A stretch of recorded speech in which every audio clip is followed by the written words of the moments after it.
ظہور جو ہے وہ کس طرح سے ہوا تھا۔ کھڑی بولی کا ڈھانچہ ہند آریائی میں آتی ہے، پھر عربی، فارسی اور ترکی کی لغت، پھر ہندی ریختہ اردو۔ اس کے نام ہیں اردو کے: ہندوی، ہندی زبان، دہلی ریختہ، گجری، دکنی اردو، لشکری، شاہی خیمہ، یہ اس کی زبان ہے۔ مسلمانوں کی آمد کے بعد مقامی کھڑی بولی میں عربی اور فارسی الفاظ کی شمولیت سے یہ نئی زبان پروان چڑھی۔ عظیم فارسی شاعر امیر خسرو 1253-1325 نے اسی ابتدائی زبان ہندوی میں اپنے مشہور دوہے اور پہیلیاں جو ہے تخلیق کیں۔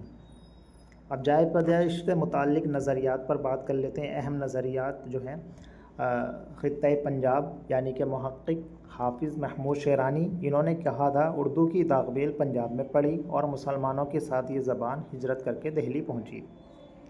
خطۂ سندھ سے کہا تھا محقق تھے سید سلیمان ندوی، انہوں نے کہا تھا چونکہ مسلمان سب سے پہلے وادی سندھ میں آئے اس لیے اردو کا حوالہ یہیں تیار ہوا ہے۔ پھر آتا ہے خطۂ دہلی اور نواح دہلی، سب سے مستند یہی مانا جاتا ہے۔ تو یہ محقق جو تھے جنہوں نے کہا تھا پروفیسر مسعود حسین خان، انہوں نے کہا تھا یہ اردو کا حقیقی مولد دہلی اور اس کے گرد نواح کی کھڑی بولی ہے، اس طرح سے ان کا نظریہ ہے۔ اب خطۂ دکن میں کہا تھا جنوبی ہند کے نصیر الدین ہاشمی نے کہا تھا کہ اردو کا ابتدائی ارتقاء دکن میں مقامی اور صوفیاء کرام کے زیر اثر ہوا۔ تو یہ مختلف نظریات ہیں جو ان لوگوں نے دیے ہیں۔ سب سے مستند جو ہے وہ پروفیسر مسعود حسین خان، ان کا نظریہ مانا گیا۔ اب رسم الخط کی تقسیم اور فورٹ ولیم کالج کے بارے میں تھوڑا سا یہ دیکھ لیجئے، رسم الخط کی تقسیم کس طرح سے کی گئی ہے۔ صدیوں تک یہ مشترکہ زبان ہندوستانی کہلاتی رہی۔ جدید سیاسی اور سماجی بیداری کے تحت اس میں تفریق پیدا ہوئی۔ عربی عرصہ، رسم الخط ہے عربی و فارسی، یعنی کہ عرصہ اس کا بنا دیا نام، عربی فارسی ملا کر۔ فورٹ ولیم کالج 1800 میں جان گلکرسٹ کی نگرانی کے اردو نثر کا آغاز ہوا۔ نمائندہ کتاب تھی میر امن کی باغ و بہار۔ اسی طرح رسم الخط دیوناگری جب آیا تو فورٹ ولیم کالج ہندی نثر کی بنیاد اس پر پڑی۔ نمائندہ کتاب تھی للو لال کی پریم ساگر۔ 1875 میں راجہ شیو پرساد نے اعتراف کیا کہ عوامی سطح پر ان دونوں میں کوئی فرق نہیں ہے، یہ تفریق محض رسم الخط اور مذہبی بنیادوں پر کی گئی ہے، مطلب ان دونوں میں کوئی فرق نہیں ہے، دیوناگری اور عربی فارسی میں، اس میں اردو میں اور ہندی میں، صرف جو ہے ایک مذہبی جو ہے بنیادوں پر اس میں جو ہے آپس میں فرق کیا گیا ہے۔ اردو قواعد کی جو ہے ہند آریائی ساخت دیکھیے، وہ خوبصورت لڑکا اج بازار گیا، یہ الفاظ کیا لکھا ہے؟ الفاظ عربی اور فارسی مستعار ہیں، ٹھیک ہے۔ فعل نحو مکمل طور پر اپبھرنش اور پراکرت کی ساخت، اور اسم اور ضمیر خالص ہند آریائی کھڑی بولی کا الف اختتام، مطلب تھا، لڑکا، تو کھڑی بولی کا اختتام، یہ سب دیا ہے اس میں۔ اردو نے عربی فارسی سے مخصوص آوازیں فا، زا، خا، غین، قاف مستعار لیں، لیکن اس کی اپنی ہند آریائی آوازیں ٹا، ڈا، ڑا اور بھا، پھا آج بھی اس کی شناخت ہیں، یعنی کہ جیسے یہ ہے ٹا اور کیا ہے پھا، با، یہ اس طرح سے انہوں نے یہ تھا ہے۔ تو یہ اس کا ایک قواعد کی جو ہے تشکیل یا قواعد ہند آریائی کی ساخت، اس کے بارے میں صرف ایک جملہ دے کر سمجھانے کی کوشش کی گئی ہے۔ اور اردو کا سنہری دور پر بات کرتے ہیں، سنہری دور کی بات آتی ہیں۔ دکن 15ویں سے 17ویں صدی تک، دلی آتا ہے 18ویں سے 19ویں صدی تک، لکھنؤ آتا ہے 19ویں صدی تک۔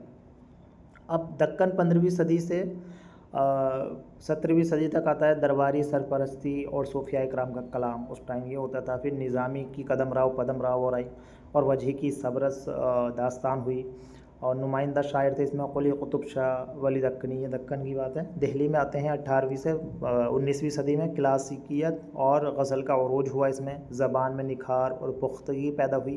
نمائندہ شعراء تھے میر تقی میر، خواجہ میر درد اور مرزا غالب، آخری کلاسیکی اور پہلے جدید شاعر کہلائے جاتے ہیں یہ لوگ، ٹھیک ہے، مرزا غالب۔ اب بات کرتے ہیں لکھنؤ 19ویں صدی میں آتا ہے، نفاست، زبان کی تزئین اور مرثیہ نگاری کا کمال، اس میں نمائندہ شعراء تھے میر انیس، مرزا دبیر اور ناسخ وغیرہ۔ یہ تو اردو کا سنہری دور یہاں پر بتایا گیا ہے۔ 20ویں صدی میں آتا ہے جدیدیت اور عوامی ثقافت آتا ہے، جدید نثر و ناول، جدید شاعر، عوامی تفریح۔ تو سب سے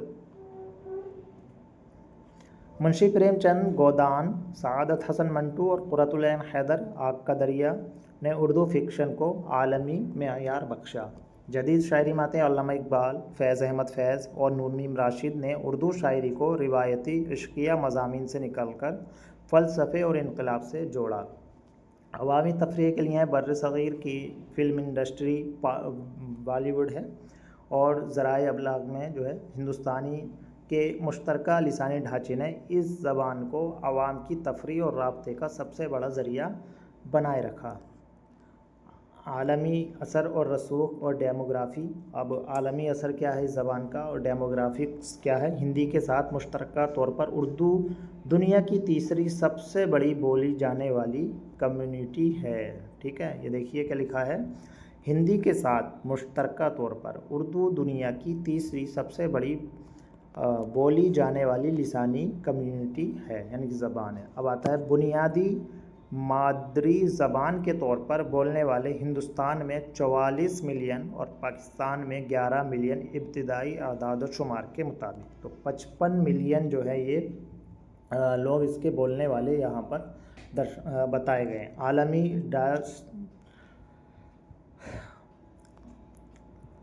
ڈائسپورا آ گیا، مشرقی ہندی خلیجی ممالک، یورپ، برطانیہ اور شمالی امریکہ میں جنوبی ایشیائی تارکین وطن کی سب سے بڑی رابطہ زبان ہے یہ۔ ٹھیک ہے، عالمی ایک ڈائس بنا رکھا ہے اس کا، وہ دکھا ہے۔ حرف آخر ہے، تہذیبی سنگم کا لازوال بہاؤ۔ اب یہ آخر یہاں پر اس کا اختتام ہوتا ہے۔ اردو محض ایک زبان نہیں بلکہ بر صغیر کی صدیوں پر محیط ثقافتی رواداری اور لسانی ارتقاء کا زندہ ثبوت ہے۔ ہند آریائی بنیادوں پر کھڑی یہ زبان آج بھی عربی اور فارسی کی چاشنی کے ساتھ عالمی سطح پر دلوں کو جوڑنے کا کام کر رہی ہے، ایک ایسا دریا جو قدیم تاریخ کے پہاڑوں سے نکل کر جدیدیت کے سمندر میں کامیابی سے رواں دوا ہے۔ تو اردو کے بارے میں تو مختصر سا آپ کے سامنے یہ ارتقائی سفر ہم نے پیش کیا، اس کا اختتام ہوتا ہے۔ ملیں گے پھر سے نئی ویڈیو میں، تب تک آپ سے اجازت چاہتے ہیں۔ اللہ حافظ۔